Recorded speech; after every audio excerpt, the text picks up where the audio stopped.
తెలివైన మరియు న్యాయమైన రాజు తన ప్రజలకు ప్రియమైన సంపన్న రాజ్యాన్ని పాలించాడు. అతను ఎల్లప్పుడూ న్యాయంగా పరిపాలించడానికి జ్ఞానాన్ని కోరాడు. ఒకరోజు ఒక చిరిగిన బిచ్చగాడు రాజభవనానికి వచ్చి రాజు జ్ఞానాన్ని పరీక్షించగల ఒక రహస్యం తన దగ్గర ఉందని చెప్పుకున్నాడు.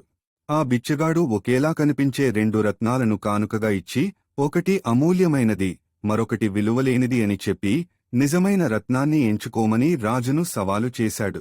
సలహాదారులు రత్నాలను పరీక్షించారు, కాని ఎటువంటి తేడా కనిపించలేదు. కొందరు రాజును ఊహించమని కోరారు, మరికొందరు పరీక్షను తిరస్కరించమని సలహా ఇచ్చారు. రాజు గుడ్డిగా నిర్ణయం తీసుకునే బదులు ఒక గిన్నెడు నీరు అడిగాడు.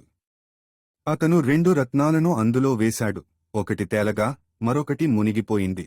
నవ్వుతూ బిచ్చగాడు ప్రఖ్యాత ఋషిగా రూపాంతరం చెందాడు. ఇది అదృష్టం కాదు, జ్ఞానానికి పరీక్ష అని వెల్లడించాడు. తొందరపాటుకు బదులుగా జ్ఞానాన్ని వెతుకుతున్నందుకు రాజును ప్రశంసిస్తూ ఆ ఋషి నిజమైన రత్నాన్ని రాజుకు బహుమతిగా ఇచ్చాడు. రాజు మరింత తెలివిగా పరిపాలించాడు. నిజమైన జ్ఞానం సహనం, పరిశీలన మరియు ఆలోచనాత్మక చర్యల నుండి వస్తుందని తన ప్రజలకు బోధించాడు.